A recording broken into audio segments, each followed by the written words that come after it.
संध्या समय दीप जालिबार प्रकृत समय कौन क्यों समय आपण माने भगवान पाखरे दीप जालिबे एवं संध्या समय ठाकुरंकर पूजा केमिति करिबा आसंतु जानिबा ए भिडियो माध्यम रे।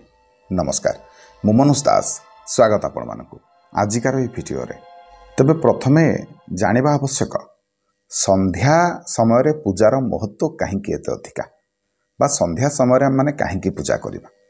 देखंतु शास्त्र कहिछि जो व्यक्ति संध्या समय भगवानकर उपासना करे, संध्या समय भगवानकर पूजा करे, से लोक तार करिथिबा समस्त पापरु मुक्ति पाइबा सहित मृत्यु परे ब्रह्मलोक को जाइथाए। सीधा सीधा भाव में कहबाकू गले सारा दिन भितर जदि आपण माने कोनोसी पापकर्म करिसंती सेथिरु मुक्ति पाइबा पई जदि आपण माने संध्या समय भगवानकर पूजार्चना करते ताहले निश्चिंत भाव में आपणको सेथिरु मुक्ति मिलता है।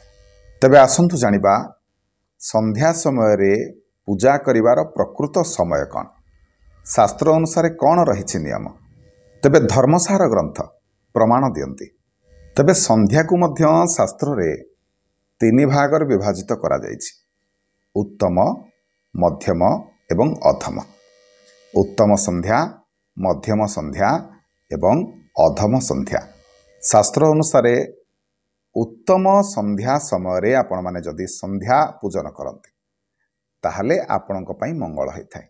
तबे समयटी केतबेले ना सूर्य संपूर्ण भाव में बुड़ी जाई नथिबे बा अस्त होई नथिबे, सूर्य आकाश रे थिबे, अंधकार आसी नथिबो, बेल बुड़ी जाउथबो, अंधार माड़ी आसुथबो, सेही समय को उत्तम संध्या बोली कहा जाए।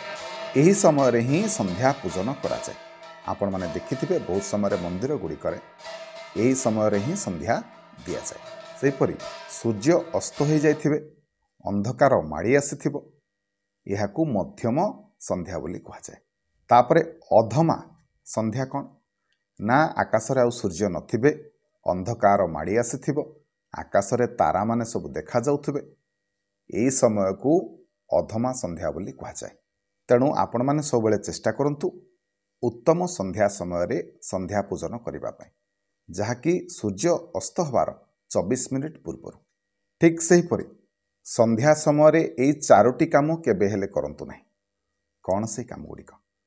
से काम गुड़िक होछि संध्या समय भोजन करंतु नाही, संध्या समय मैथुन करंतु नाही, आउ कौन करिबेनी ना निद्रा जीवेनी बा सोइबेनी। संध्या समय केबे हेले सोइबे नाही। आउ कौन करिबेनी ना स्वाध्याय करिबेनी।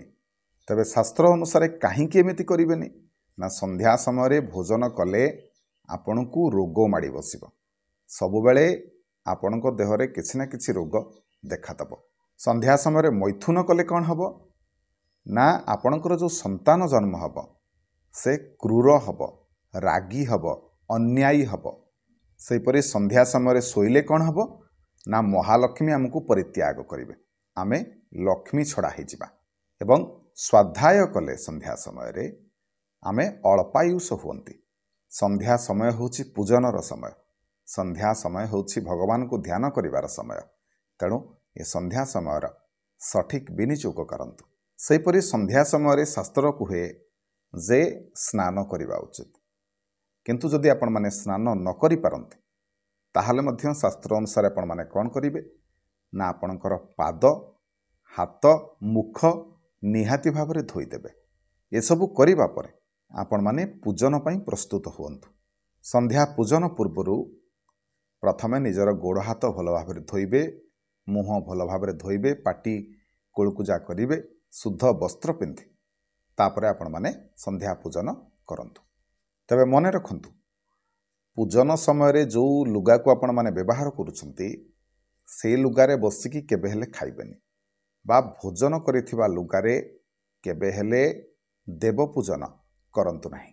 जेतबळे आपण माने ठाकुरंक पाखरे बसिकी माळा गडौछंती से समय आपणकर मुखटी केउ दिग को हबो मने रखंतु। माळ गडैवा समय जप करिवा समय आपणकर मुहटी पश्चिम को हबा आवश्यक। सेहीपरि पूजा करिवा समय आपणकर मुख पूर्व मुखा किंबा उत्तर मुखा हवा आवश्यक, नचेत ଯଦି ଦେବତାଙ୍କ ସାମ୍ନାସାମ୍ନି ବସିକି ଆପଣମାନେ ପୂଜନ କରୁଛନ୍ତି ତାହେଲେ ମଧ୍ୟ ଏହା ଠିକ୍ ଅଟେ। ତେବେ ଏବେ ଆସନ୍ତୁ ଜାଣିବା ସନ୍ଧ୍ୟା ସମୟରେ ଯେତେବେଳେ ଦୀପ ଲଗାଉଛନ୍ତି ଦୀପର ମୁଖ କେଉଁ ଦିଗକୁ ହେବ। ଦୀପର ମୁହଁ ଯଦି ଉତ୍ତର ଦିଗକୁ ହେବ ତାହେଲେ ଆପଣଙ୍କୁ ଧନ ଲାଭ ହେବ। ସେହିପରି ପଶ୍ଚିମ ଦିଗକୁ ଯଦି ଦୀପର ମୁହଁ ହୁଏ ତାହେଲେ ଆପଣଙ୍କୁ ଦୁଃଖ ଭୋଗ ହୋଇଥାଏ। ସେହିପରି ଦକ୍ଷିଣ ଦିଗକୁ ଯଦି ଦୀପର ମୁହଁ ହୁଏ ତାହେଲେ ଆପଣଙ୍କର ସଦାସର୍ବଦା ହାନି ଘଟେ, କ୍ଷତି ଘଟେ।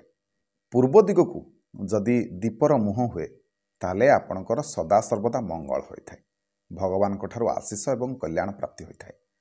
ତେଣୁ ମନେ ରଖନ୍ତୁ ଦୀପକୁ ସଦାସର୍ବଦା ପୂର୍ବମୁଖା ନଚେତ୍ ଉତ୍ତରମୁଖା କରି ଜାଳିବେ। ସେହିପରି ମନେ ରଖନ୍ତୁ ସନ୍ଧ୍ୟା ସମୟରେ ସନ୍ଧ୍ୟା ପୂଜନ ପରେ ନିହାତି ଭାବରେ ଭଗବାନଙ୍କର ଆରତି କରିବେ। କହିବାକୁ ଗଲେ ଯଦି ଆପଣମାନେ ଆରତି ନ କରନ୍ତି କେଉଁଠି ନା କେଉଁଠି ଆପଣଙ୍କର ସନ୍ଧ୍ୟା ପୂଜନ ଅଧୁରା ରହିଯିବ, ଅଧାରେ ରହିଯିବ। ତେବେ ଏ ଥିଲା ସନ୍ଧ୍ୟା ପୂଜନର କେତୋଟି ନିୟମ। ଯଦି ଆପଣଙ୍କୁ ଭିଡ଼ିଓ ଭଲ ଲାଗିଥାଏ ତାହେଲେ ଭିଡ଼ିଓକୁ ନିହାତି ଭାବରେ ଲାଇକ୍ କରିବେ, ସେୟାର କରିବେ, ଚ୍ୟାନେଲକୁ ସବସ୍କ୍ରାଇବ୍ କରିବେ। ରହିଲି, ଜୟ ଜଗନ୍ନାଥ।